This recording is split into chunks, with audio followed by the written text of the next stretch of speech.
Picture this for a second. Imagine 5,000 people, all crammed inside a sealed steel box, floating out in the middle of the deep, unforgiving ocean for 6 straight months at a time. No weekends off, no, just walking down the street to a local cafe. It's just endless stretches of water and a relentless, nonstop mission.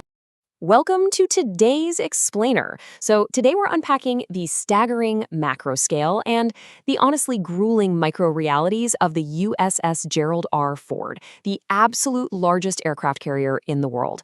We're going to look right past the standard military might and really focus on what it actually takes to keep a floating metropolis alive, functioning, and fighting, day in and day out. Let's lay out our map for today. We'll be covering the floating steel city, feeding a floating metropolis, the search for fresh water, sleeping under constant tension, and finally, chaos on the flight deck. All right, let's jump right into Section 1, the floating steel city.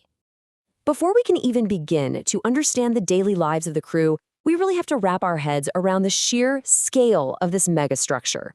The USS Gerald R. Ford is roughly the size of 4 football fields combined, and it costs a mind-boggling $13 billion to build. Make no mistake, this is absolutely no luxury cruise ship.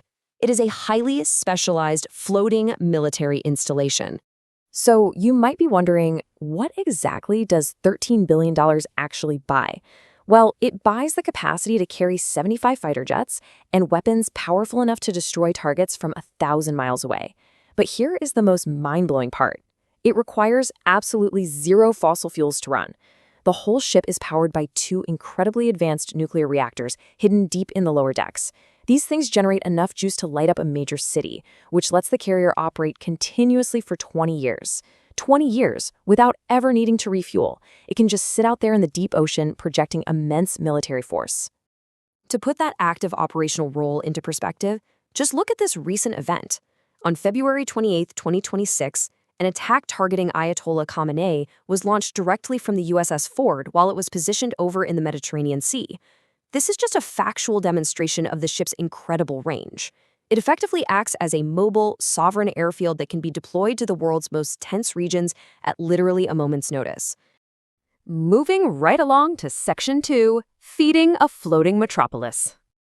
Okay, running nuclear reactors is one thing, right? But sustaining 5,000 human lives at sea is an entirely different logistical nightmare. It costs over $1 million a month just to feed the crew. You've got 114 highly trained cooks on board, all graduates of naval culinary schools, and they are grinding through grueling 12 to 16-hour shifts every single day. The kitchen, or the galley as they call it in the Navy, literally never closes. There are no holidays, not even during combat. They are pushing out 17,000 meals daily, and the grocery numbers for just one single meal service are absolutely staggering. We're talking 1,500 pounds of chicken, 50 pounds of potatoes, and 300 gallons of milk, just for one meal. And since the ship obviously doesn't just pull into port when the pantry gets low, it has to match speed with massive supply ships every 10 to 15 days to transfer pallets via cable or heavily rely on helicopter supply drops. Now, the dining experience itself is heavily structured by military hierarchy. Enlisted sailors eat in these large, kind of school-like cafeterias, while higher-ranked officers get separate, more decorated dining rooms. But, regardless of your rank, the mission absolutely always comes first. If an emergency drill or a battle signal goes off, you drop everything instantly.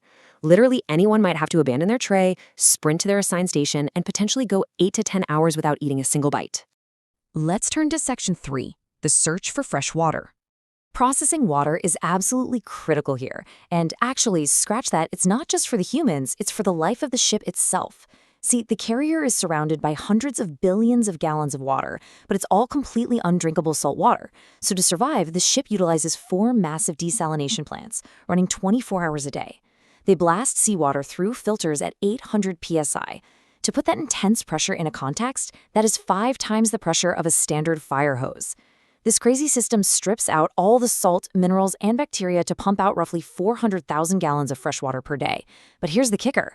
The primary consumer isn't the crew's drinking cups. It's the ship's cooling systems. Without that fresh water, the ship's vital equipment would face catastrophic failure in just 3 days. So despite churning out 400,000 gallons daily, water conservation for the crew is driven by absolute iron discipline. You aren't taking a nice long hot shower after your 16-hour shift. No way. Instead, you get the infamous Navy shower. These showers use push-button activators that give you exactly 15 seconds of water per press. One press to wet your body, one press to soap up, and a final press to rinse off. That is a grand total of about 11 liters of water in a cold, bare metal room, all done in under 2 minutes. Section 4. Sleeping under constant tension. As we zoom in from the macro infrastructure down to the incredibly constrained human toll, we hit a really harsh reality. As the saying goes, it is built for war, not comfort. Over 50% of the entire carrier's space is completely occupied by machinery, nuclear reactors, weapons, and aircraft. The humans on board? Well, they just have to squeeze into whatever space is left. Take the sleeping quarters, for example, known as berthing. The beds are stacked in these racks that are so small they are routinely compared to coffin boxes. Try to imagine sleeping in these dimensions.